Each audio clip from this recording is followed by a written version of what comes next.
tal? ¿Cómo están?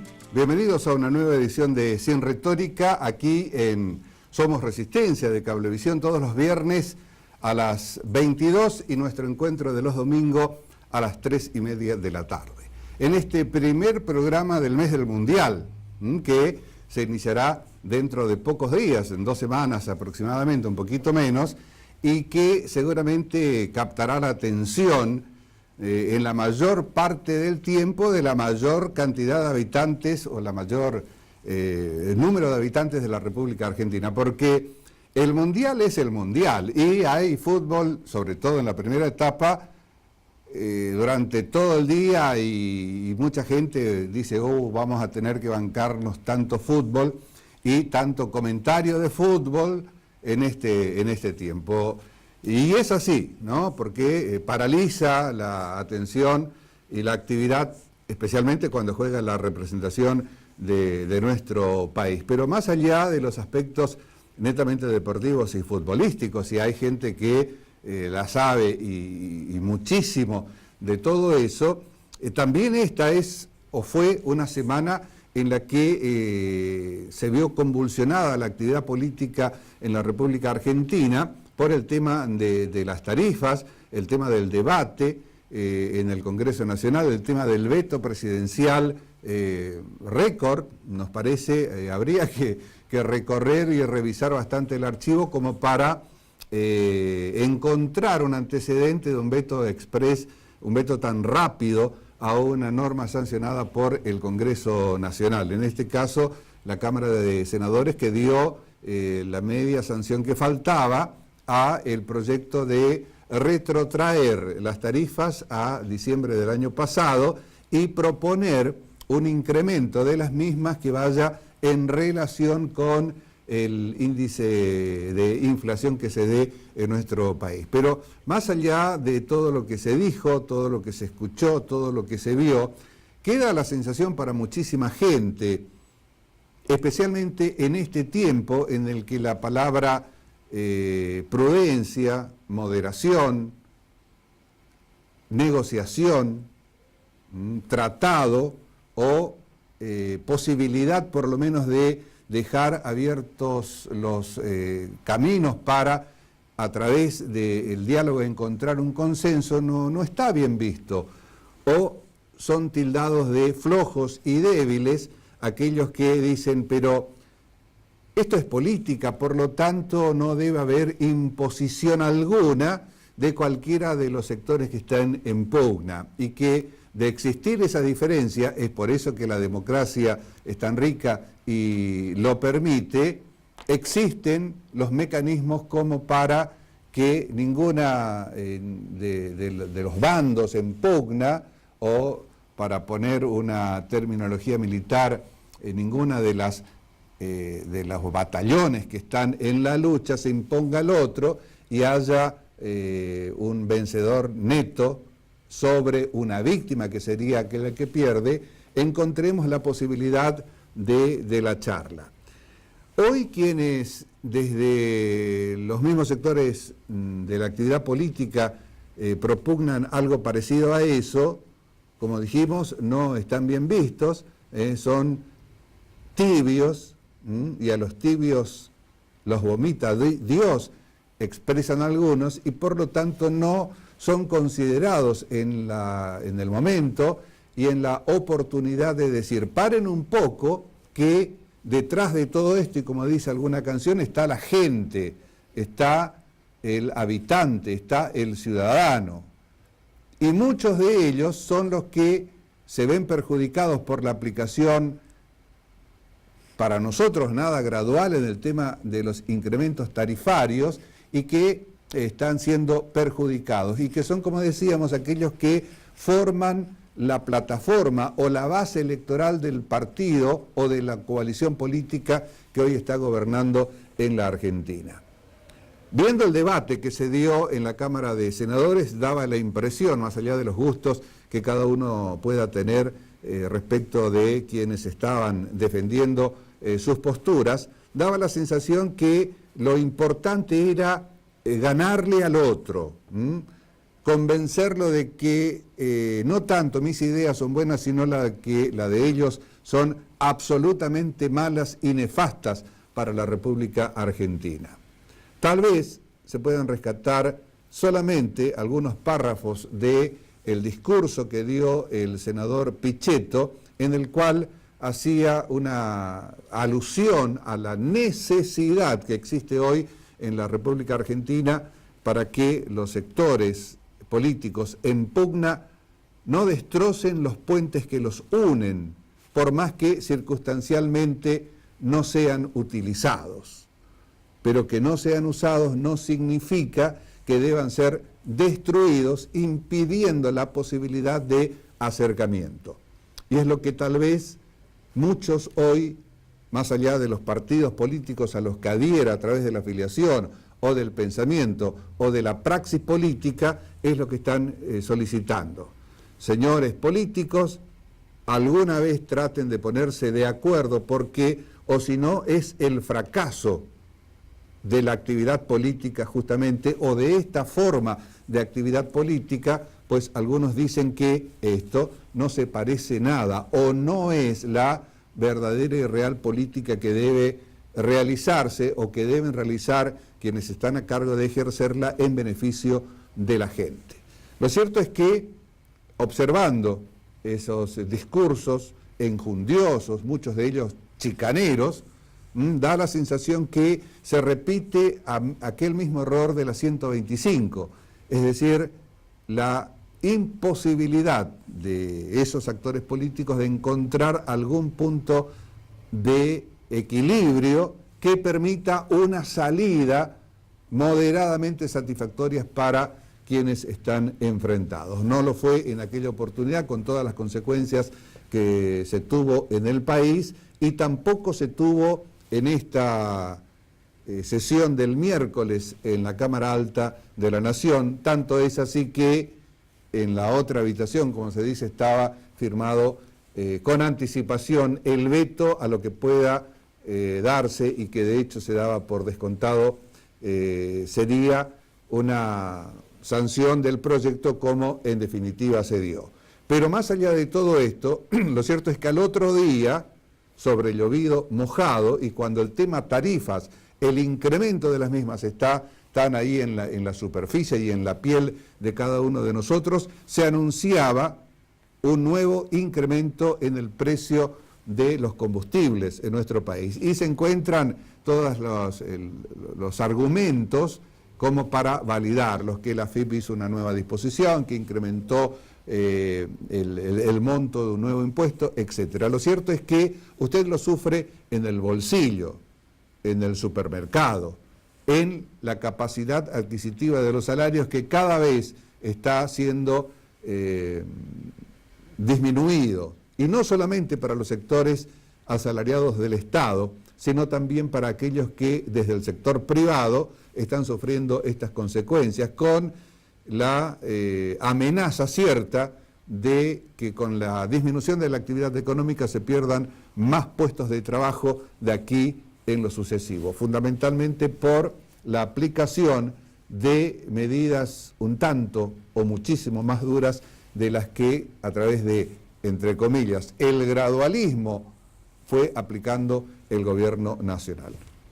Por lo menos hasta el momento que estamos haciendo este programa no se atisba ningún tipo de necesidad por parte del Ejecutivo Nacional, y tampoco de la oposición más dura de la Argentina, de decir: hagamos una tregua, hagamos una pausa, demos todo de nuevo, o volvamos algunos metros atrás como para ver con más distancia una realidad que está siendo muy pero muy dura para la mayoría de los habitantes de nuestro país. Les comentamos rápidamente que en el próximo bloque de nuestro programa estaremos con el senador Eduardo Aguilar, quien está ya en nuestros estudios, recién llegado desde la capital federal después de participar de una sesión tan prolongada como la que se vivió el miércoles anterior. Hablaremos, obviamente, de lo allí ocurrido, de su visión, de su perspectiva, pero también de su lanzamiento como candidato a gobernador el año que viene en las elecciones provinciales por fuera de la estructura del Partido Justicialista. Le preguntaremos obviamente cuáles son los fundamentos, los presupuestos de esa propuesta, con qué medios lo hará, cómo ya está trabajando, cuál es su relación con el Partido Justicialista al que pertenecía y del que se alejó, reeditando un frente que en 2 oportunidades se le pidió sea dejado de lado para el bien del Partido Justicialista. Y obviamente también el aspecto de su visión de la educación, de la economía y del futuro de nuestra provincia. Con él, con el senador Eduardo Aguilar, estaremos charlando en el próximo bloque aquí en Sin Retórica. Antes de iniciar ese diálogo y de nuestra primera pausa, le proponemos recordar la semana que hemos transcurrido en las siguientes imágenes.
Y continuamos aquí en Sin Retórica a través de Somos Resistencia, de Cablevisión, y como les anunciábamos, con la presencia del senador Eduardo Aguilar, a quien le agradecemos muchísimo el hecho de estar con nosotros a apenas horas de una maratónica jornada en el Congreso Nacional, en la Cámara Alta justamente. Eduardo, bienvenido a nuestra casa. No, muchísimas gracias, Pedro, por invitarnos, un gusto estar acá. Bueno, una jornada que ya se vio hasta muy tarde en la noche, se comentó mucho, tendrá seguramente consecuencias, pero más allá de lo político y como político, ¿cómo ves la situación hoy como político, como representante de la provincia del Chaco, como ciudadano? ¿Está todo tan complicado como parece que está? Y la verdad es que lo vemos con mucha preocupación, más allá de los aspectos económicos, que es lo que la gente vive todos los días, ¿no es cierto? Y que de alguna manera están detrás de esta ley que se sancionó ayer y que después fue vetada, porque la gente en la calle te manifiesta una gran intranquilidad por las tarifas, por los precios, por el peaje, porque sube la prepaga, porque le sube todo, ¿viste? Entonces hay mucha intranquilidad en la gente y de alguna manera la ley lo que buscaba es poner en el escenario político esto que es un reclamo en la calle, ¿no? Es decir, hace falta parar un poco la pelota. Es decir, la gente está perdiendo poder adquisitivo por todos lados, entonces al menos por tarifas, que este año evolucionen como evolucionan los salarios, a ese ritmo, digamos, y que el año que viene en todo caso se retome un ritmo distinto ya cuando la situación se haya estabilizado un poco más. Parece que ese es el mensaje básico. Se buscó bastante tiempo, hace 3 semanas que la ley ingresó al Senado, se buscó bastante tiempo tratar de que el gobierno acercara una propuesta también que tuviera que ver con esto, que moderara el ritmo de incrementos. En definitiva, eso era lo central, pero bueno, no decisión política en ese sentido. ¿No hay Entonces, algún bueno, aspecto demagógico, oportunista en presentar en este momento un proyecto de retrotraer las tarifas? No, porque fíjate que acá había opciones extremas, ¿no es cierto? Que era, en algunos casos algunos proponían que vuelvan a diciembre del 2015, eso parece que es absolutamente imposible de afrontar para el país. En este caso, esta era la visión de que vuelvan a fines del año pasado, pero creo que había la posibilidad de dialogar en varios aspectos, es decir, bueno, mirá, que arranquen desde ahora, pero que de ahora sigan al ritmo de la inflación, era factible, estaba a la disposición política. Lo que pasa es que nunca hubo un diálogo en ese sentido de parte del gobierno, ¿no? Nosotros, de alguna manera, sabíamos que el presidente, como dice, iba a vetar la ley, pero espero que de cualquier manera le llegue el mensaje, ¿no? Y que a partir de ahora, la política tarifaria del gobierno en lo que resta del año siga la inflación, que no sea mucho más por arriba. Es decir, si la inflación es que esperamos llegue a 30% en el año, bueno, que las tarifas aumenten 30%, no como se está previendo. Ya aumentaron 60 y se están previendo 2 aumentos más de 40, ¿viste? O sea, me parece que eso es ponerle mucha intranquilidad a la gente. Tender es muy difícil, ¿no? Tender esos puentes de diálogo con una oposición hoy bastante atomizada, ¿no le da también la posibilidad al oficialismo de decir, sí, está bien, pero ¿con quién hablamos? ¿Con quién dialogamos? No, mira, a ver, en mi caso yo integro el bloque justicialista Argentina Federal, ¿no es cierto? Desde el arranque de la gestión del gobierno siempre se planteó lo mismo. A ver, hay problemas estructurales en la Argentina, pónganlo sobre la mesa. Y lo decía ayer el presidente del bloque, Miguel Pichetto también. Es decir, el presidente tiene que en este momento hacer una convocatoria a los sindicatos, a los empresarios, a los distintos partidos de la oposición, a los que quieran dialogar, obviamente, habrá sectores que no. Y plantear, estos son los temas centrales de la Argentina, ¿no es cierto? La Argentina tiene como mínimo 2 temas centrales en este momento. Por un lado, el desequilibrio del presupuesto. 30.000 millones de dólares todos los años que hay que o te endeudás o emitís, ¿viste? Y con esa dificultad, a esto hay que conversarlo porque requiere ver qué gastos se priorizan y hay que conversarlo entre los distintos partidos políticos. Y lo segundo, mucho más importante todavía, Pedro, que es no el desequilibrio del presupuesto, sino el desequilibrio de las cuentas externas. Nosotros no tenemos sectores con la capacidad de conseguir los dólares que necesitamos para producir. Es decir, tenemos muy pocos sectores que tengan la capacidad competitiva de venderle al mundo. La Argentina tiene un problema enorme de inserción en el mundo, no tenemos sectores productivos con la capacidad de salir a exportar, ¿no es cierto? Y obviamente que esto requiere reformas, requiere un conjunto de políticas productivas, tomar las cadenas de valor de cada región y, bueno, a ver, cómo incorporas tecnología, cómo te ayudamos en los diseños, cómo te ayudamos en la exportación, cómo bajamos los costos de logística. ¿Por qué crees que esto falta? ¿Por qué crees que no se produjo esa instancia de diálogo, tomando como cierto lo que sostienen desde el bloque que integrás por parte del gobierno? Porque ayer Pichetto y otros decían se cerraron, se bloquearon y no quisieron hablar. Sí. A mí me parece así. Bueno, ¿y por qué se produjo eso? Me da esa sensación. Me parece que el triunfo electoral del año anterior tuvo un poco ese efecto sobre el gobierno, ¿cierto? Yo veo que ahora el mismo gobierno está convocando nuevamente a dirigentes políticos que lo ayuden a tender puentes, ¿no es cierto? Veo que lo convocaron otra vez al radical Néstor Sanz, al mismo presidente de la Cámara de Diputados, que lo habían excluido de todo proceso de negociación. Es como que el gobierno se fue cerrando sobre sí mismo. Parece que lo llevó a cometer una serie de errores. ¿El que son gobierno importantes, o el pro Eduardo? Bueno, las decisiones políticas están reducidas a... Porque dentro de Cambiemos hay también voces disonantes de parte del radicalismo, claro, ¿no? Pero veo que las decisiones políticas están muy concentradas ahí, el presidente, el jefe de gabinete, a veces Elisa Carrió, no mucho más que eso, ¿no? Yo creo que hace falta gente que puedan construir puentes con la política. Ayer lo decía Pichetto también, no dinamiten los puentes con la oposición, porque la Argentina dentro de poco va a haber que tratar el presupuesto. Dentro de poco, más importante todavía, vamos a tener que ver a ver qué programas firmaron con el Fondo Monetario Internacional, y eso va a tener que estar incluido en el presupuesto del año que viene, y es un poco el marco de la economía durante los próximos 2 años. Ahora, eso hay que conversarlo, porque el gobierno tiene minoría en ambas cámaras, ¿no es cierto? Y tiene 5 gobernadores sobre 24, o sea, es un gobierno que tiene que tener, creo yo, mucho más aceitado el ejercicio del diálogo político, ¿no? Concepto que, por otra parte, al parecer, y es una opinión, desde muchos sectores hoy no es tomado como una alternativa. El consenso, el diálogo y la opinión. Absolutamente. Yo de esto, porque cualquiera te puede decir, el peronismo había caído en el mismo error antes. Es verdad. En la Argentina no está la tradición de que quien gana llama a dialogar, ¿no es cierto? Si cuando necesitamos estabilizar políticos o dar previsibilidad, en vez de buscarlo en el diálogo entre las fuerzas internas, lo vamos a buscar con el Fondo Monetario, a la previsibilidad. Y tiene que ser acá. Siempre digo esto, por eso también critico a aquellos sectores del peronismo que se muestran incapaces de hacer una autocrítica. El kirchnerismo. Básicamente, porque eso también dificulta el diálogo, ¿no es cierto?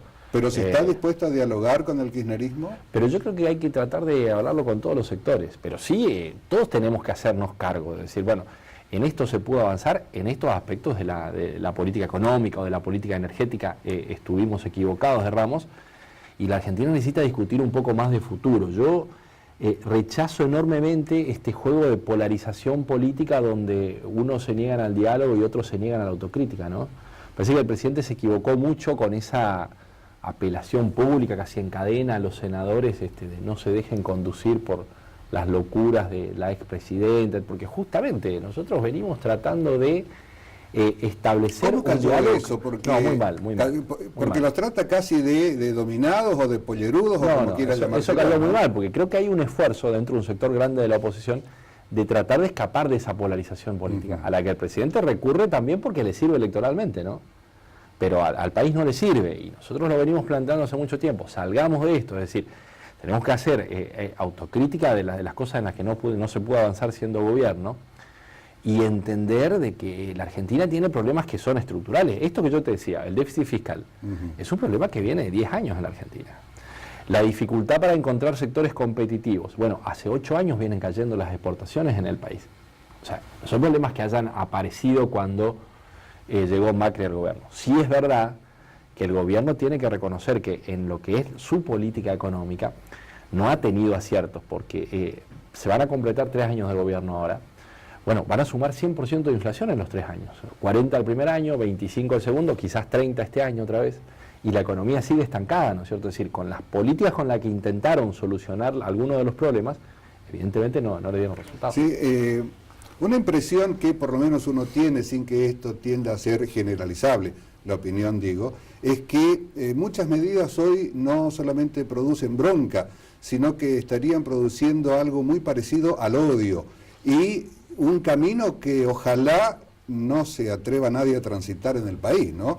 Porque tiene como directa derivación el enfrentamiento. Por eso es que yo estoy convencido de esto, yo estoy convencido de que al gobierno, por ejemplo, moderar el ritmo de incremento de las tarifas lo ayudaría al propio gobierno, ¿no? a bajar un mensaje de tranquilidad a la gente, que está esperando previsibilidad. Pero cuando se está en el poder, creo yo, se piensa que es un signo de debilidad. Sí, esa cultura política hay que construirla en la Argentina, claramente hay que construirla. Y me parece que hay que construirla mucho más ahora, cuando con gobiernos sin mayoría parlamentaria, ¿no es cierto? Me parece que es una necesidad. Y de parte de nuestro bloque, por lo menos siempre estuvieron las puertas abiertas. Yo no creo que el gobierno se pueda quejar de que no haya conseguido del Congreso las leyes que necesitaba. Lo decía la misma expresidenta anoche, ¿no? Mirá, y te lo digo con críticas en el siguiente sentido. Yo voté en contra de todas las leyes económicas de Macri.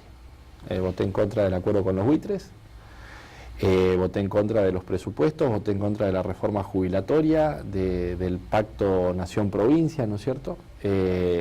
Solo acompañé la ley que incluía el blanqueo porque era la que le devolvía el 3% de coparticipación a las provincias y eso, como eran recursos para el Chaco, no había forma de votar en contra, ¿no es cierto?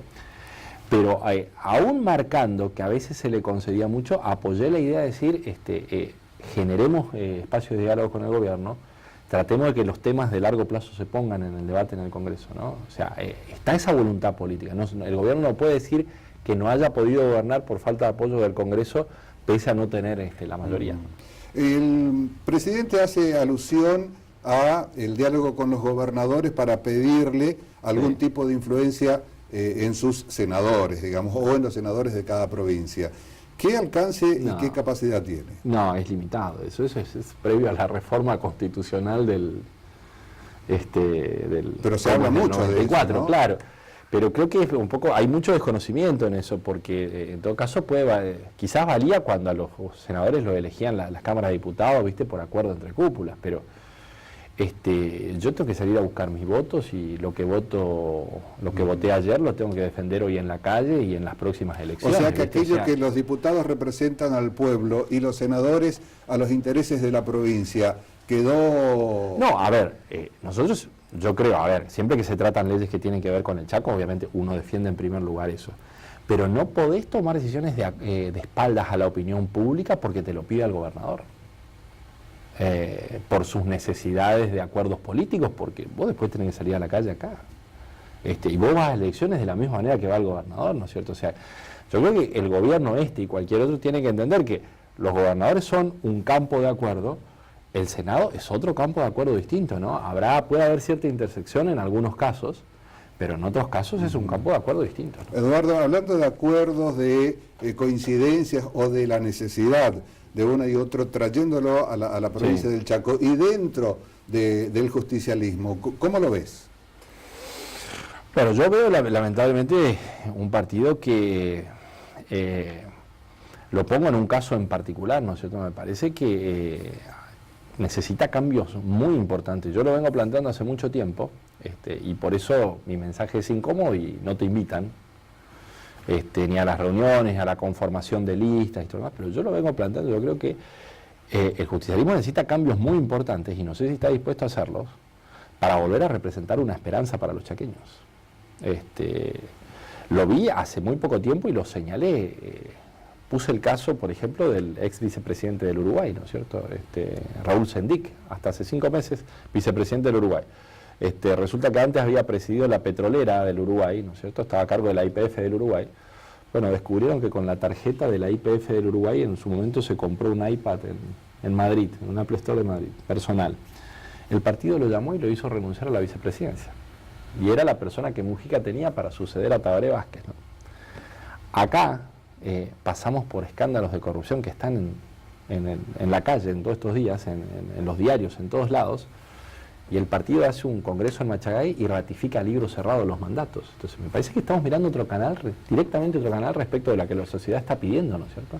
Y no te estoy hablando de Noruega o de Dinamarca, del Uruguay, ¿no es cierto? O sea, no estamos viendo, evidentemente, lo que la sociedad espera que nosotros bajemos como mandato político, como mandato ético y moral, ¿no es cierto? Entonces, creo que en ese sentido se está realmente extraviado. Y con esos argumentos, ¿qué tendría que hacer, de acuerdo con tu parecer, el gobernador Pepo? Pero el gobernador tiene que dar explicaciones por esto. Tiene que hacer dos cosas, ¿no es cierto? Primero tiene que dar explicaciones por todos estos hechos, bueno, al menos de investigaciones de corrupción, no diría de corrupción, bueno, pero eso lo determinará la justicia, pero al menos de investigaciones. Se trata de su círculo más íntimo, estamos hablando de quién era su jefe de gabinete y de quién fue su jefe de campaña. El gobernador no puede desconocer esto. Pero ya están... primero renunciaron y ahora están presos. Pero tienen que dar las explicaciones políticas del caso, de qué sucedió ahí. ¿Debería ser así, Eduardo? Pero sin duda, porque si no, ¿cómo recuperas la autoridad moral frente a la sociedad y para el manejo del Estado? Si no, es imposible gobernar. La respuesta es, o la que dan por lo menos, que se ocupe la justicia. No, bueno, pero está bien. La justicia se ocupará en el plano, ¿cómo es? En el plano estrictamente judicial o penal, ¿no es cierto? Pero después está el plano político. Esa gente era... como es jefe de campaña, el encargado de recaudación de campaña, el gobernador, fue su jefe de gabinete durante 2 años, ¿no es cierto? O sea, el gobernador tiene que dar respuestas por esto. Eso no es creíble, la idea de desconocimiento, yo no sabía. ¿Cuál es el mensaje del gobernador para la sociedad? Y en los casos de sus ministros, que también están siendo investigados. No, está bien, ahí yo creo que la cuestión es facilitar lo que haga la justicia, nada más, ¿no es cierto? Entonces me parece que cuando hay ministros que se les requiere procesamiento y detención, sería mejor, básicamente, facilitar renuncias y que la justicia avance. Total, en definitiva, no quiere decir nada sobre culpabilidad. Es un proceso de investigación y posibilidad de interferir, eso es lo que se menciona. Pero por otra parte, no veo reflejos en absoluto hacia adelante, porque si en el Chaco no se hacen cambios muy importantes, estos casos de corrupción se van a repetir con nombres cambiados. Yo lo digo claramente, el Chaco necesita leyes para cambiar hacia adelante.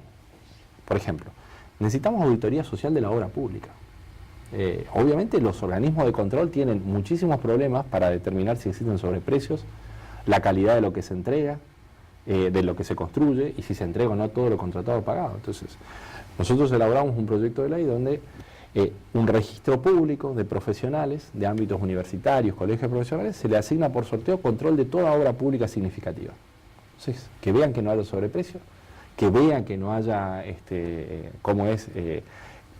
calidad de construcción deficiente, ¿no es cierto? Bueno, esto aparte de los organismos, ¿no es cierto? ¿No podría ser utilizado también como una posibilidad de poner algún tipo de traba a la concreción de esas obras? No, pero que lo haga posteriormente, Con posterioridad. A posterioridad, exactamente, Ajá. para asegurar la Post sociedad. facto, digamos. Para Ajá. asegurar a la sociedad, a ver, ¿cuánto están cobrando la cuadra de pavimento? Y tiene la calidad, o sea, que un contador pueda mirar, que un ingeniero pueda mirar, ¿tiene la calidad del pavimento de lo que están pagando, efectivamente? O se compraron 400.000 cuadernos. ¿Están los 400.000 cuadernos para repartir sobre los chicos? Las cosas básicas, ¿no es cierto? Las cosas básicas. Necesitamos control social de compras. Necesitamos regulación de proveedores. No puede ser que vos tengas polirrubros que te vendan desde medicamentos oncológicos hasta viromes, que se crean una semana después de que el ministro llega al cargo y que de repente empiezan a ganar todas las licitaciones de un área. Dentro de todo ese marco que planteás, vos te postulás como precandidato a gobernador para el año que viene. Sí, pero nosotros hemos... ¿Dentro del PJ? No. Nosotros hemos planteado claramente que vamos a constituir un frente alternativo aparte del año que viene. Fuera de directamente, o sea, yo voy a ser directamente candidato a gobernador, vamos a competir directamente en las elecciones, ¿no es cierto?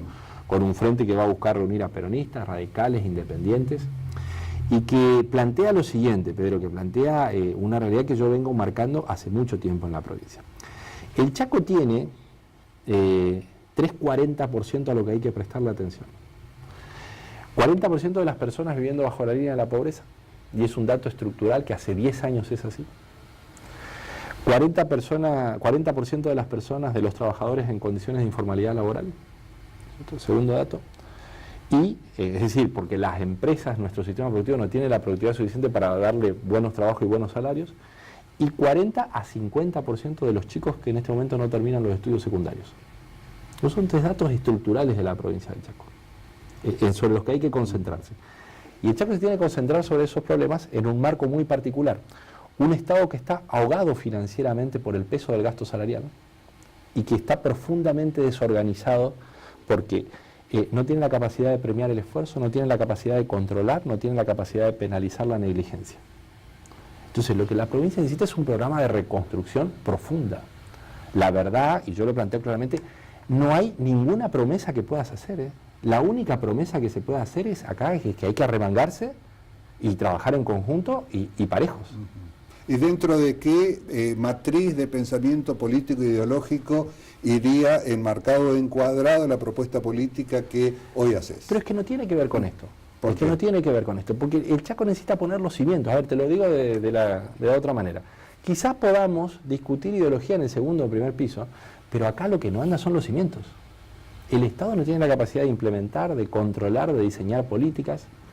El Estado se gasta todos los recursos en pagar salarios de capas de estructuras partidarias que los partidos fueron albergando en el empleo público a lo largo del tiempo, y hoy no tiene capacidad de mandarle tiza a las escuelas. Entonces los maestros hacen rifas, pastelitos, pollo, ¿viste?, para comprar la tiza, para pintar el aula, para lo básico. Entonces eso no tiene que ver con cuestiones ideológicas.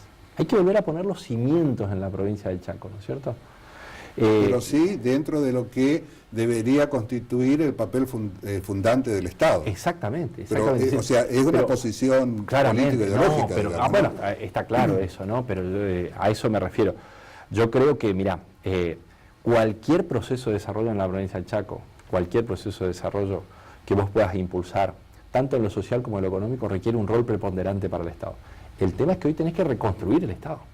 Tenés que reconstruir el Estado porque básicamente el Estado fue destruido por sucesión de empleo público utilizado como recompensa de trabajo partidario. Y ese tomar el Estado como un botín se dio tanto dentro del PJ o del radicalismo, digamos, o sea, de las dos grandes estructuras acá en la provincia. Hay un dato que es el siguiente: desde el 83 para acá, en promedio, a veces un poquito más, a veces un poquito menos, en promedio, cada 4 años tenemos 5.000 nuevos empleados públicos. 5.000 nuevos empleados públicos, 4 años 5.000 nuevos empleados públicos, 4 años 5.000 nuevos empleados públicos. Entonces hoy el 100% de la coparticipación, el 100% de la coparticipación de la provincia está puesto en salarios. La provincia recibe 35.000 millones de pesos de coparticipación por año, tiene que pagar salarios por 35.000 millones de pesos. Entonces, con lo poco que recauda acá, paga su gasto de funcionamiento, pero después a la escuela no tiene para mandarle tiza, no tiene para mandarle remedio a los hospitales, no tiene para mandarle nafta a los patrulleros para que salgan a dar vuelta. Entonces, si eso no cambia, tenemos que ser claros que 50 años vamos a seguir hablando de los mismos problemas, vamos a seguir teniendo el 40% de pobreza, vamos a seguir teniendo el 40% de informalidad laboral y de chicos que no terminan la escuela. Y marco lo siguiente, no nos engañemos, nosotros estamos muy afectados por lo que son las políticas económicas nacionales, ¿no? Hay una dependencia, claramente, 99%, digamos, ¿no? Muy afectado por lo que son las políticas económicas nacionales, cuando tenés recesión cuesta mucho, ¿viste? Pero a ver, la educación depende de la provincia y es con recursos provinciales. La salud depende de la provincia y es con recursos provinciales. La seguridad depende de la provincia y es con recursos provinciales. No va a venir ningún presidente, ni Macri, ni ningún otro en el futuro, como no fue Cristina antes, que va a decir, ¿saben qué? Me hago cargo de la educación del Chaco con recursos nacionales. No va a pasar.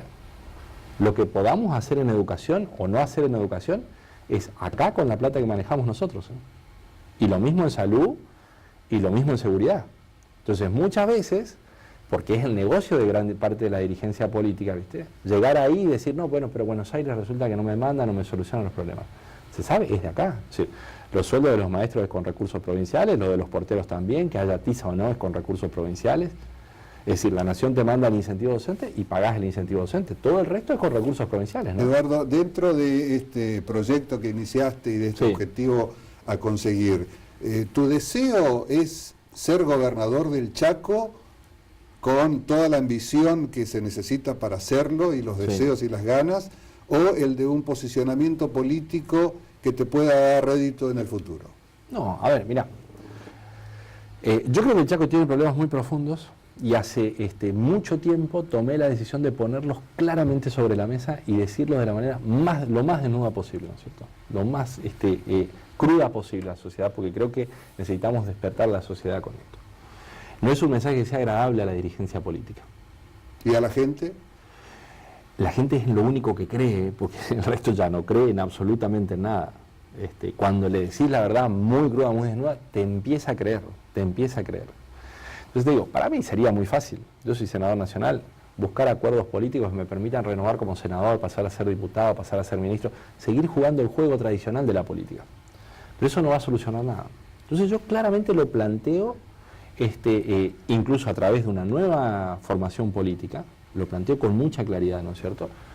Y espero poder ganar, a pesar de que no es un trabajo muy grato, no es el próximo gobierno del Chaco no tiene nada para prometer, no tiene nada para repartir, y quien venga a decirte lo contrario no conoce los números de la provincia, directamente te lo digo así. Es casi un sacrificio que hay que hacer, pero la verdad es que la provincia lo merece, porque hay muchísima gente valiosa en el Estado y en todos lados, hay muchísima gente valiosa que, ¿qué es lo que siento hoy, Pedro? Que la está remando contra la corriente. En el Estado, por ejemplo, es el caso típico, mucha gente valiosa, comprometida, que por ahí sostiene sistemas que no funcionan, pero que ve que al lado, el que no hace el esfuerzo tiene la misma recompensa, entonces se va desalentando, ¿viste? Y cada vez andan peor los sistemas, de educación, de salud, de seguridad. Bueno, hay que poner a toda esa gente ponerle la corriente a favor, ¿no es cierto? En su momento, y estamos hablando de 1987 en adelante, con la gobernación de Baroni en la provincia, se dio o comenzó a gestarse lo que posteriormente fue la explosión de Acción Chaqueña, ¿no? Con un outsider de la política, con todo lo que representaba, pero que captó la atención de la mayoría, y fue gobierno en el Chaco, en el 91, y 3 o 4 periodos en la Municipalidad de Resistencia. ¿Crees que se estarían dando las condiciones como para que también por el hartazgo de lo tradicional y por todos aquellos vicios que decías, se pueda gestar una situación parecida? Es probable. Mirá, la gente te pide una sola cosa, ¿no? Te dice, mirá, te quiero apoyar, pero no robes, no mientas, no acomodes gente en el Estado y no improvises en la gestión. ¿Sin todo eso es posible ser gobernador?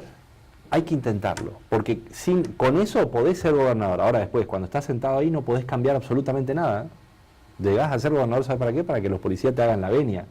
Pero cambiar, no vas a cambiar absolutamente nada. Entonces, esa forma de construir te da la posibilidad de cambiar. Yo siempre he tratado de ser coherente con esa conducta, ¿no? Yo pasé por el manejo de todas las cajas del Estado. Yo mismo, gente de mi equipo, durante 8 años manejamos todas las cajas de la provincia. Ministerio de Economía, Banco del Chaco, Vivienda, Lotería, lo que vos quieras. Yo no tengo un peso para campaña electoral, nunca toqué un peso. Pasé por todos los cargos del Estado. Yo no tengo punteros políticos pagados por el Estado. Yo nunca jamás hice un pasaplanta de nadie. Creo haber sido el único presidente de la Cámara de Diputados en 40 años de democracia que se fue sin hacer operativos retiradas ni pasaplanta. Entonces, yo no utilizo el Estado para crear estructuras partidarias, ni mucho menos para el enriquecimiento, ni para hacer caja para la política. Entonces, justamente, desde esa coherencia, quiero liderar un proceso de reconstrucción, ¿no?, que pase por estas líneas que te planteaba antes. Observando el panorama político del Chaco, salvo el interregno de Acción Chaqueña, la polarización fue y es total prácticamente. Sí. Y se puede observar que tanto dentro del PJ o de la UCR, ambos tomados en forma generalizada, se dan aspectos de hombres muy militantes dentro de cada uno que van saliéndose de las estructuras. ¿Es posible que se junten?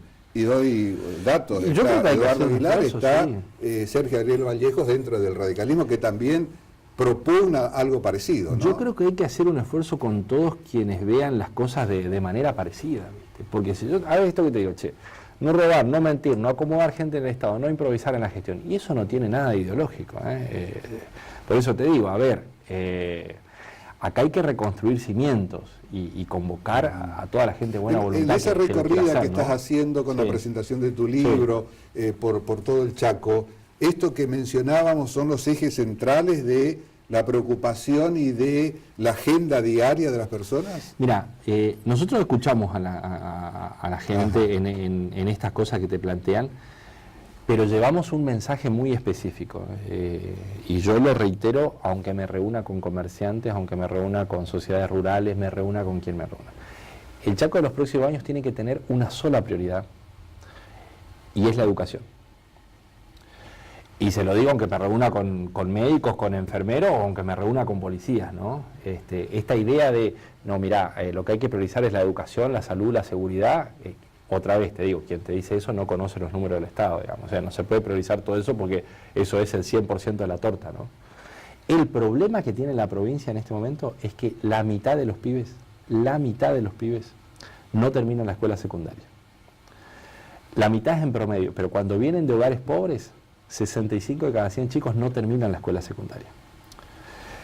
¿Qué hacen después cuando no terminan la escuela secundaria? Salvo el que consigue un empleo acomodado políticamente en el Estado, que es el 10%, según datos de encuesta permanente de hogares, yo estoy hablando. El 90% restante, 5 ya no salen a trabajar, se quedan en su casa, y los otros 2 hacen trabajo informal o changas, llegando como máximo a ingresos que son la mitad de la línea de la pobreza. Entonces, estamos metidos en una máquina de reproducción de pobreza. Esto no cambia si no es con un esfuerzo enorme de educación, porque, mira, te puedo asegurar, una vez que los pibes no terminan la escuela, quizás podamos llenar de fábrica el Chaco, ¿no? Si tenemos, qué sé yo, gasoductos, diferenciaciones impositivas, igual no le vas a poder dar laburo, no le vamos a poder dar laburo. 8 de cada 10 empleos que se generan en la provincia se generan en servicios, no es en el campo ni es en industria, ¿viste? O sea, bueno, servicios. Ahora, te va a dar laburo un call center, tenés que saber computación y expresarte fluidamente. Por la falta de instrucción. Exactamente. No le vas a poder dar laburo. O sea que el tema de la educación será uno de los ejes centrales. No, será el eje central. El tema ahí, yo de Eduardo Aguilar es lo que le educación. propongo a todos los chaqueños, lo que le propongo a todos los chaqueños es pongamos todos los esfuerzos en reconstruir el sistema educativo. Y sobre todo las escuelas a las que van los pibes más pobres. Después sobre salud podemos discutir, sobre seguridad podemos discutir, sobre los ejes productivos podemos discutir, ¿no es cierto? Sobre lo que no podemos discutir es sobre que la prioridad tiene que ser las escuelas. Y para esa campaña, Eduardo, ya casi en el final de nuestra charla, ¿con qué plata vas a hacerlo? Bueno, hay una cosa que ahora te facilita muchísimo. Yo vengo haciendo este recorrido en la provincia hace muchísimo tiempo. Siempre digo la verdad, mira, iba a ser candidato a gobernador en el 2015, digamos. Me tocó competir con Aida Ayala y con Pepo a finales de 2014, arranque de 2015. Un mes podés competir, porque después manejan tanta guita que vos decís, efectivamente es casi imposible hacerlo, ¿no es cierto? Hoy los dos jefes de campaña están presos, dicho sea de paso, de ambos candidatos, ¿no es cierto? Y ambos candidatos con observación de la justicia, o en el caso de Aida Ayala directamente ya procesada y embargada. O sea, la verdad que no me llama la atención que haya pasado todo eso, porque se te hace imposible competir honestamente en política. Y celebro que los jueces se pongan los pantalones largos, porque si los jueces se ponen los pantalones largos va a ser posible dedicarse honestamente a la política y competir, porque si no se te hace realmente imposible, ¿no? Pero te digo lo que hacemos en este momento. Hacemos un uso muy, muy intensivo de redes sociales. De las redes. De las redes sociales, que te permiten comunicar con muchísima efectividad. Y después, bueno, como lo que vos decías hoy, ayer a la noche, a las 4 de la mañana terminamos de votar en el Senado. Hoy a la tarde tenemos reuniones en la Liguria, en distintos barrios de Resistencia. Mañana vamos a Capitán Solari. Es decir, trato de recorrer muy intensamente la provincia del Chaco desde hace ya bastante tiempo. Yo te diría que desde que dejé el Ministerio de Economía me he dedicado a una por una de las escuelas de la provincia, los centros de salud, los hospitales, para saber cómo están las cosas en la trinchera. Y conocer los datos. Claro, el tipo que está ahí, claro, viste, peleándola, ¿cómo la ve? ¿Qué te dijo Capitanich cuando le dijiste que salías del PJ? No, yo se lo he manifestado claramente, ¿no es cierto? Nosotros estuvimos prácticamente 2 años sin hablar, ¿no? Por diferencia respecto de la mirada nacional y diferencia respecto de las alianzas provinciales. O sea, él con una mirada más kirchnerista, podríamos decirlo, exactamente. Y vos no. Ese fue el motivo. Exactamente. No, bueno, eso fue una de las causas, ¿no es cierto? Hay diferencia respecto de la mirada nacional. Yo creo que hay que reconocer que se avanzó mucho en el periodo anterior, pero que también se cometieron errores y que el peronismo tiene que seguir hacia adelante, renovar figuras. Me parece eso a mí muy importante, ¿no? ¿Cómo lo tomó al hecho de que salgas? Nosotros tenemos un diálogo respetuoso, aún con diferencias políticas. Yo tengo un diálogo de respeto, capitán. ¿Y con el gobernador tenés algún tipo de diálogo? Nada. No, la verdad es que ahí no se ha dado, ¿eh? No se ha dado. Mirá, yo una vez hablé con el gobernador en estos años, desde que es gobernador, que fue cuando se dio el tratamiento de la ley con el acuerdo con los buitres en el Senado de la Nación. El gobernador me manifestó que él apoyaba la iniciativa. Yo le manifesté que no iba a votar a favor porque me parecía un acuerdo negociado a las apuradas que tenía un plus de 4.000, 5.000 millones de dólares. No porque no hubiera que acordar, sino porque había un exceso de dinero pagado ahí por acordar rápido. Esto es lo que yo le manifesté y bueno, voté en contra de esa iniciativa. Después, la verdad es que no he sido convocado en ninguna otra ocasión y no se ha dado ese diálogo político y yo fui siendo crítico de la gestión. Es decir, yo la verdad es que a la gestión del gobernador no le veo un rumbo en educación, no le veo un rumbo en salud, no le veo un rumbo en lo productivo. Después de un tiempo, obviamente, cuando vos te tocó gobernar, sabés que necesitas acomodarte, arrancar. El primer año le tocó de recesión, yo entiendo esas dificultades claramente, entonces al principio no criticás. Después fui marcando este tipo de cosas y también marcando estas diferencias con las alianzas políticas que en su momento fueron las que privilegiaron a Capitanich. Mirá, yo en el 2008... en el 2011 conformé un frente político para ser candidato a intendente de Resistencia contra la candidatura de Gustavo Martínez, con quien siempre he tenido diferencias enormes respecto de la forma de ver la política, de construir poder político, absolutamente todo. Bueno, se me pidió que me baje por el bien del partido, así lo hice. En el 2015 hice lo mismo, construí un nuevo frente político que fue Chaco Avanza con los intendentes para competir por la gobernación. También se me pidió que me baje. Yo pasado eso manifesté claramente. ¿Quién te pide que te baje? Bueno, en ambos casos Capitanich. Capitanich le dice, Eduardo, bajate. Sí, digamos, el partido necesita esto. Bueno, yo en ese caso, en ambos casos lo acepté. ¿En las dos ocasiones? En ambos casos. En ambos casos yo lo acepté, pero manifesté claramente, en la próxima ocasión yo voy a competir directamente porque tengo diferencias respecto al proceso de construcción política. En el 2019, exactamente. Ajá. Yo tengo diferencias respecto al proceso de construcción política. Esto es decir, a ver, critico que haya dirigentes en el justicialismo, siempre he tenido enormes diferencias con Martínez por esto, digamos, con la utilización del Estado para, ¿cómo es?, construir poder político en base a empleo público. Yo pero lo critico desde el 2008, ¿no? Y lo vengo planteando, por eso conformé un frente aparte para ser candidato a intendente. En estos tiempos, Eduardo, en los que la crispación, un término que volvió a tomarse, está presente en forma constante, en forma permanente. ¿Cuál es el mensaje que podría darse, o la frase, o la actitud por parte de los políticos como para que se vea la necesidad de bajar un cambio? Porque con este estado de situación, el futuro próximo no es para nada alentador. ¿Sabes cuál creo, Pedro, yo que es la clave? Hay que recuperar vocación de futuro. Si si nos ponemos a discutir el futuro, si nos ponemos a discutir hacia adelante, es decir, no solo lo que hice esto, no hiciste aquello, sino discutamos los problemas hacia adelante, recuperemos vocación de futuro. Me parece que esa es la actitud clave, ¿no es cierto? Porque a partir de ahí es factible mirar de manera relativamente convergente los problemas estructurales de la Argentina. Que le toque gobernar a quien le toque gobernar, no son muy difíciles, te quiero decir, no son muy distintos. Tenés, como lo que te decía hoy. Que van a ser lo que van a estar en la discusión. Exactamente, hay un problema de ingresos y gastos en el Estado, hay un problema de competitividad de nuestra economía que no logra un patrón productivo con el que se pueda insertar en el mundo. A esto hay que sentarse sobre la mesa y hablarlo con todos los partidos. Te agradecemos muchísimo la presencia, Eduardo, y desde este humilde lugar periodístico, abiertas siempre las puertas para lo que se viene en cuanto a difusión de ideas, de propuestas, de planes, y también la posibilidad de comunicarse siempre con los televidentes. Bueno, muchísimas gracias, porque eso es justamente la verdad que lo que uno necesita, poner en debate estas ideas y poder, como me planteabas al principio, explicarlas también las razones de lo que uno vota, apoya, no apoya a nivel nacional, cómo creemos que defendemos de la mejor manera posible lo que son los intereses de la provincia del Chaco.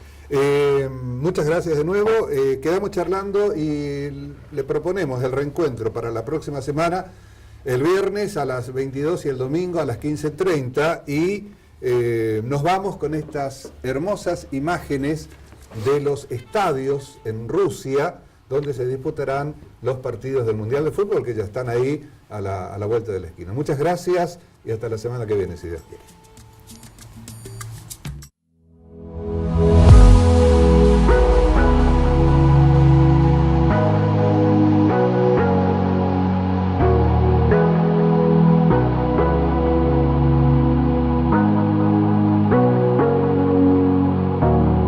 Sorry I kept you waiting forever and a day, but now we're out here together with nothing standing in our way. Can you feel the attraction? Feel the attraction. Can you feel it between us? This energy's inside us like electricity. Feel the love running through like electricity. Feel the love running through like electricity. Like electricity.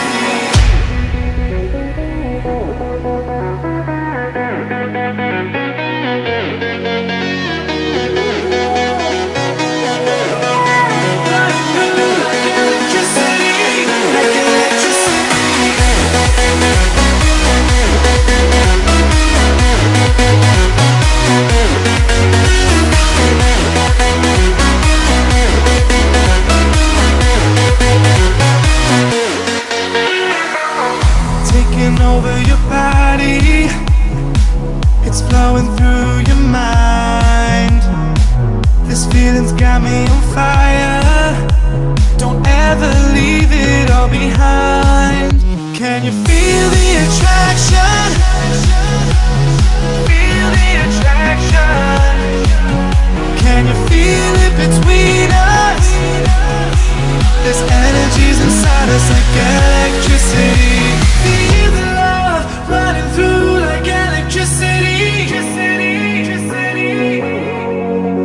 Feel the love. Feel the love.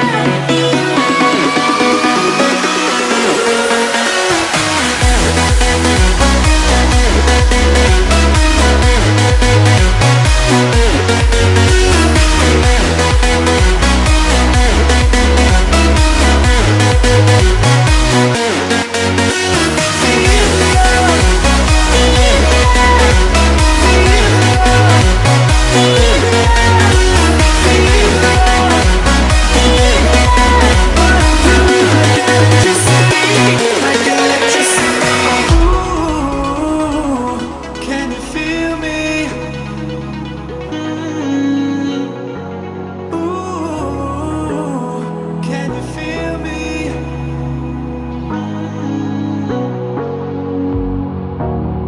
Sorry I kept you waiting forever and a day, but now we're out here together with nothing standing in our way. Can you feel the attraction? Feel the attraction. Can you feel it between us? This energy's inside us like electricity. Feel the love running through like electricity. Feel the love running through like electricity. Like electricity.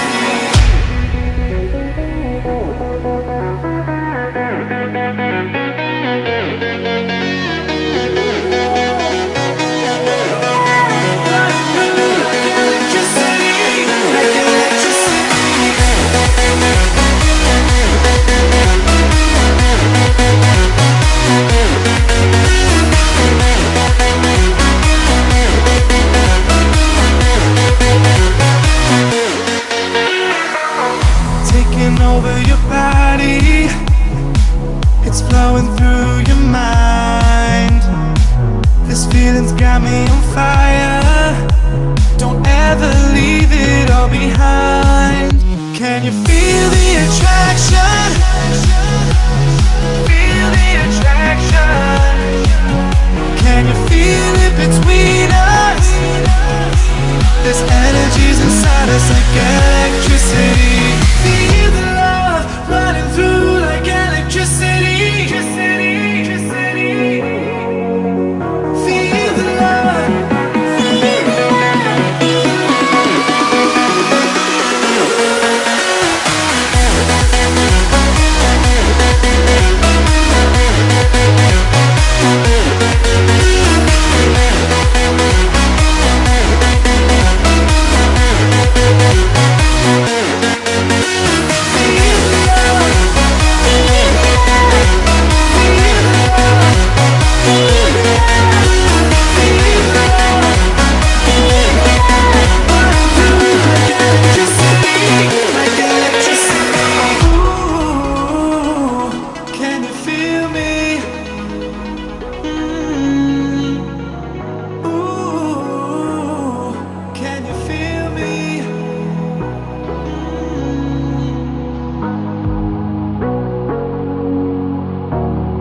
Sorry I kept you waiting forever and a day, but now we're out here together with nothing standing